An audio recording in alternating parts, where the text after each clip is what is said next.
abusuya kroma TV GH sunie yensa aka audio subi a kyese odiifo bi wose Nyankopon de no akwakopie mu e wo honhom wiase na okopie mu no na NPP ye presidential primaries no na Bawumia adinkunim sanso na obeto aso adinkunim e wo ye general elections ni mu na odiifo no so the figures just analysis a odiifo ndi gu na kyese ano ye de pa intime ma meka sanwa no yenko na yenkotie odiifo no Nyankopon fa so eyi Bawumia ede kire no se ono obedi nkunim no yenkwane nkuti ni na ayem na esi. Now a priest has gotten himself into trouble. A priest. This is what he says. Do we have a text about it? Okay, yes. So the priest says Bawumia led NPP to win 2024 polls with 50.9% with 105 seats, Kumasi-based prophets. The guy has put himself into NDC trouble. Because this is what he said. He said if Bawumia leads the NPP, he will get 50.9 and NPP will get 153 seats for the 2024 election. Okay, these are the details. A Kumasi-based prophet who is famously credited with predicting election results accurately has once again prophesied victory for the ruling NPP in 2024 elections with the Vice President Dr. Mahamudu Bawumia as his flag bearer. Prophet Paul Kusiapia of the Charismatic Temple International Ministry located at Ayensua says the ruling party will secure 50.9 in the presidential elections and 153 seats come December 7, 2024. The NPP will surely emerge victorious in the 2024 election. Dr. Bawumia will be their flag bearer and he will win 13 regions out of 16, whilst the NPP will secure 153 seats to lead parliament. Prophet Kusiapia stated, quote, Dr. Bawumia will secure 64% of the votes in the presidential primaries by winning 13 out of the 16 regions he predicted. That's him. Okay, young man. Hey, young man, you like trouble, oh. According to him, the current Asante Regional Chairman of the NPP, Chairman Wontumi, holds the key to the victory of the NPP, adding that Chairman Wontumi will also take the mantle from Mr. Stephen Intim, who will only serve one term as the national chairman. Hey, Chairman Wontumi is going to be the national chairman. You know, Wontumi is my man. Wontumi there is my man. No two ways about it. So, I had a video of, please play that video now. Now we started with here in Kennedy, Japan. They were in the studio talking. Please play that video. Now that they mentioned what we play, then we go on. Play that video.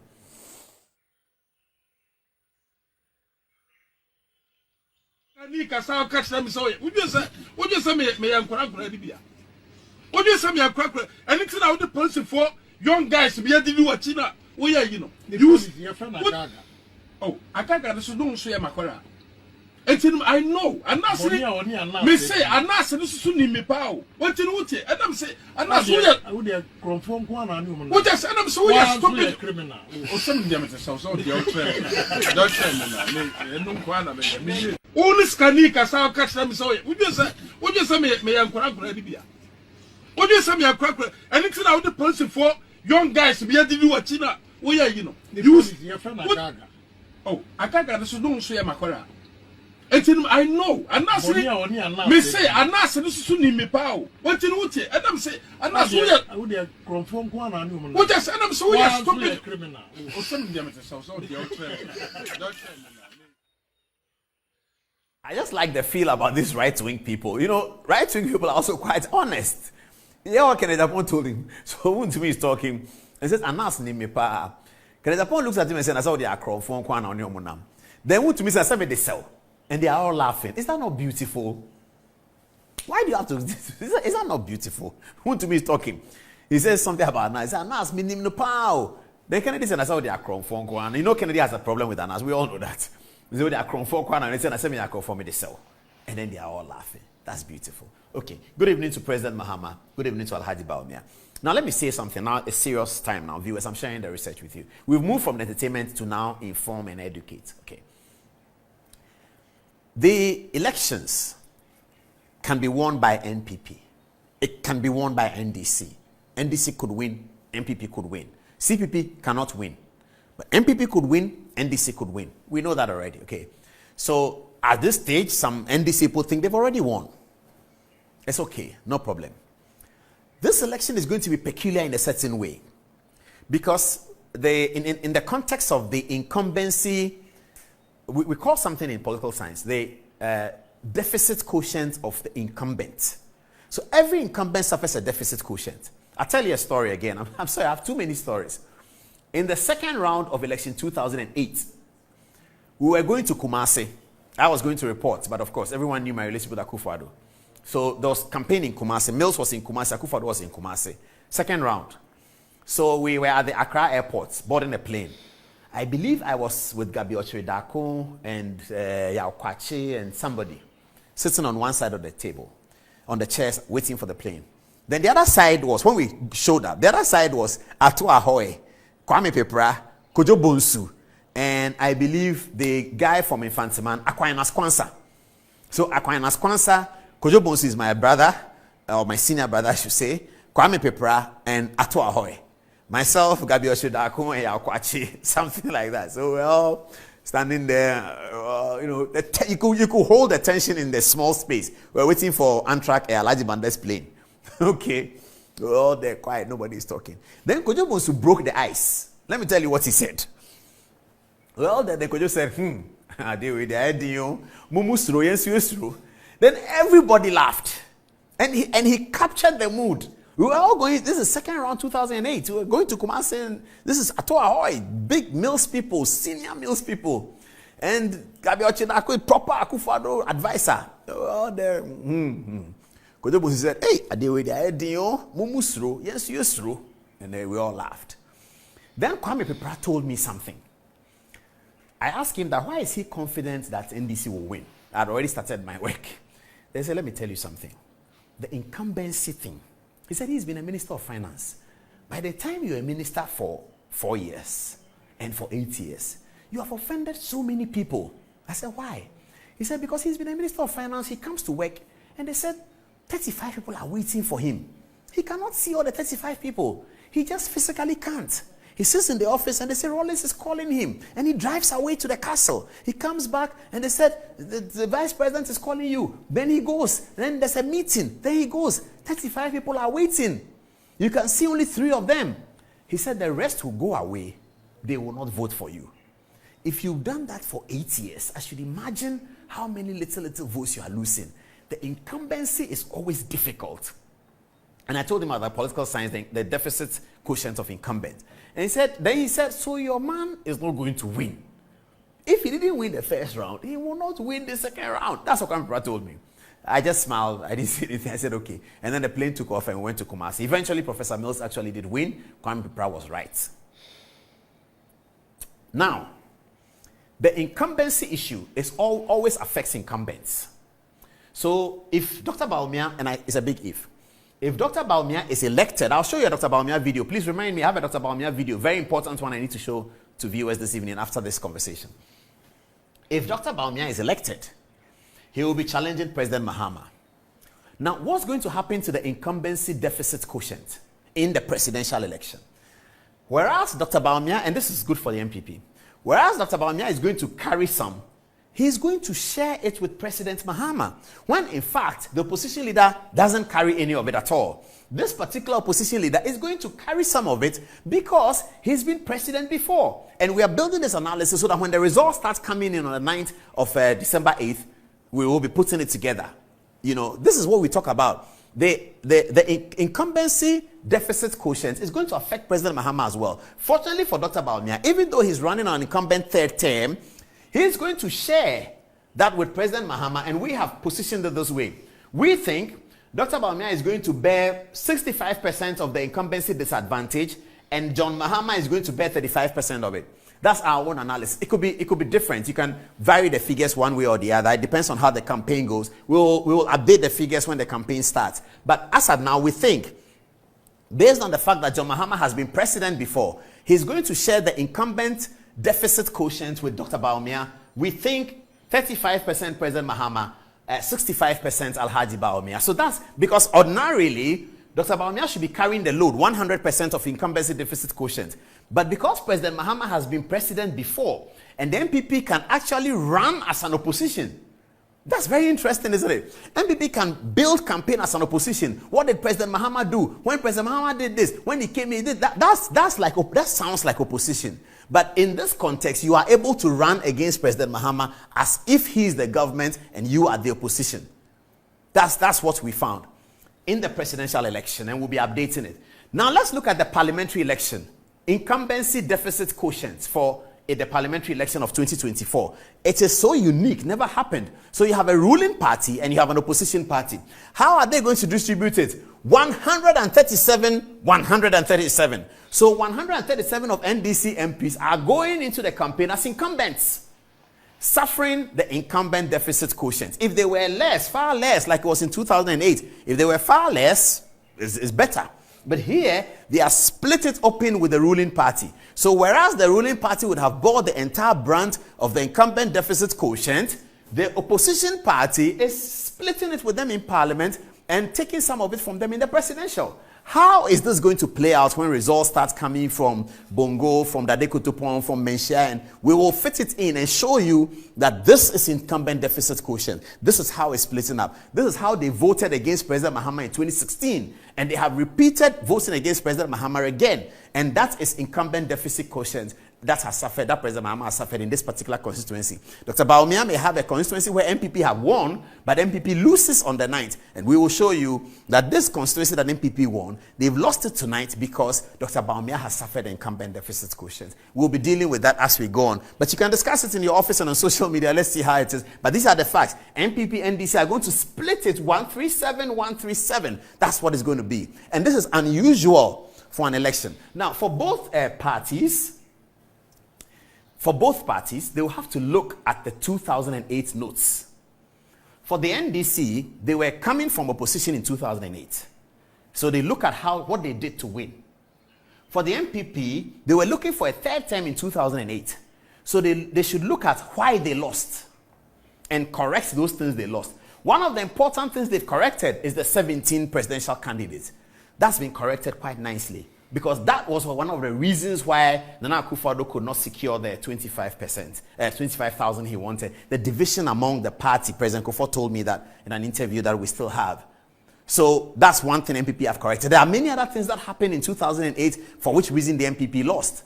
And there are many things that happened in 2008 for which reason the NDC won. One of them was major propaganda, major vile propaganda that Akufo-Addo was a cocaine, this, that.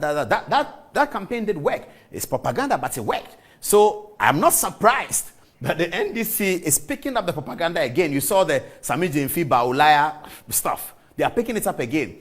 Propaganda is going to be more difficult to survive in 2024's election because it will be the second election that is digital.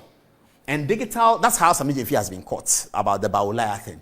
Digital is very easy for people to verify. Very, very easy. And digital takes the news quicker. But it also verifies very quickly.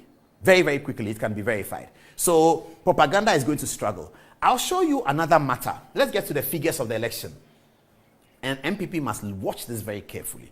Very, very carefully. Okay. You will see from this data that I'm going to share with you that anytime the NDC does well and we have compared 2012, 2008, 12, 16, and 20. We have compared 4 elections, and I'll show you the data in all of these. Anytime the NDC do well, you will see a significant rise in spoils ballots. That's from the data. I'll show you. Don't worry. Don't panic yet. It's clearly in the data. Anytime the NDC does well in the election, there's a rise in spoils ballots. I can speak of 2008, and this is not necessarily verifiable, but journalists know this, and it's not something I can stand in court and say, but journalists know it. There was alleged to be something called Yomo Mafia in 2008. It was widely alleged. Yomo Mafia. Do you know what Yomo Mafia is? It was propounded by a particular political party. So, at the count of the elections, if you have reported elections like I have, you understand what I'm saying. At the count of the elections, the ballots are poured onto the table. So, we are all there. And then the Electoral Commission people will separate the ballots. This is Nana Akufo-Addo, this Professor Mills, blah, blah, blah. And then before they count, it is alleged that in the process, some people attend the place with Yomo in their hair. So they pass the Yomo in their hair and they are looking for the ballots of the opponent and touch it. So when the thing is there, and if their opponent is Professor Mills, and they see that this vote, you see the thing is not open for counting yet, but you can see. And they see this vote for Professor Mills, they touch it. As they are splitting, they are touching as much as they can. And it's happening in 38,000 polling stations. It's called Yomo Mafia. It is executed perfectly. An allegation that in 2008 was a major factor. So they do like this, then they touch it. So there was a lot of slapping and beating in 2008. Stop touching your head. And we said, why was this violence for? You say, why is he touching his head? In 2016, gloves were provided. I'm coming to that, don't worry.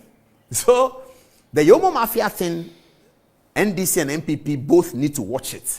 Especially NPP, they need to watch it. So 2008, NPP, 4,159,000 something, representing 49%.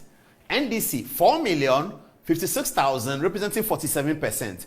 Rejected ballots, 205,000. 205,000 rejected ballots, being 2.3% of the total votes. Add half of 2.3 to 49 point something, and he wins. Add half of 2.3 to 49 point something, he wins the election. He was looking for 25,000 votes to win. There were 205,000 spoiled ballots. How did it happen? It is widely believed Yomo Mafia. Because once they take the ballot in the accounting, and it is a vote for Professor Mills, and there's a stamp here, it's a rejected ballot.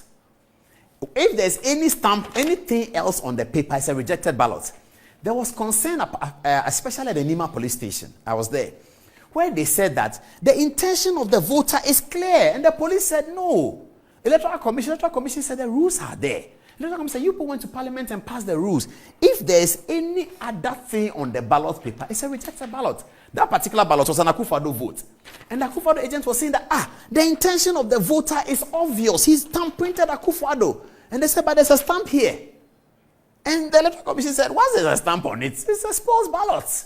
So most of the spoil ballots at that day at Nima police station appeared to be votes that had been given to Akufo-Addo. After the count was done all over the country, 205,000 spoils ballots. If you take 25,000 out of the 205,000 and give it to Nana Akufo-Addo, he's elected president in 2008. Yomo Mafia, it works. It's an allegation, but it works. So if you look at this election, NDC did well. Spoil ballots are significant. Let's move on. 2012, NDC did very well. They actually win. NPP, that's Nana Akufo-Addo, 5,240,something thousand. NDC, 5,540,something thousand. A difference of about 300,000, something like that. This is the matter that went to court. Rejected ballots, climbing up from 2008, 251,000. If you take 100,000 of the rejected ballots and give it to Nana Akufo-Addo, the election goes into a second round. But there you go. 251,000 rejected ballots. NDC and NPP should be very careful about this matter. Especially NPP. They should watch it.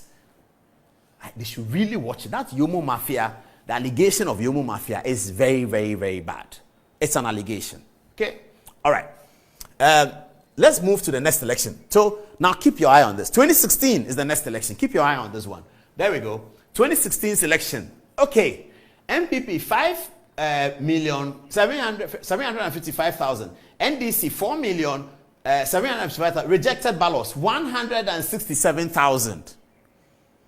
When NPP is winning, rejected ballots are low. When NDC is winning, rejected ballots are high. What accounts for this? How is it that rejected ballots are like this? 167 in 2016 went down, representing 1.5%. Rejected ballots. Okay. Now, let's look at 2020. An election that you look at the data and say the NDC did well. Okay. Check it out, viewers. Check it out. 2020, an election NDC did well. NPP, 6,730,000, something, 51% plus. NDC, 6,277,000, 47% plus. Rejected ballots, 303,000, 2.3.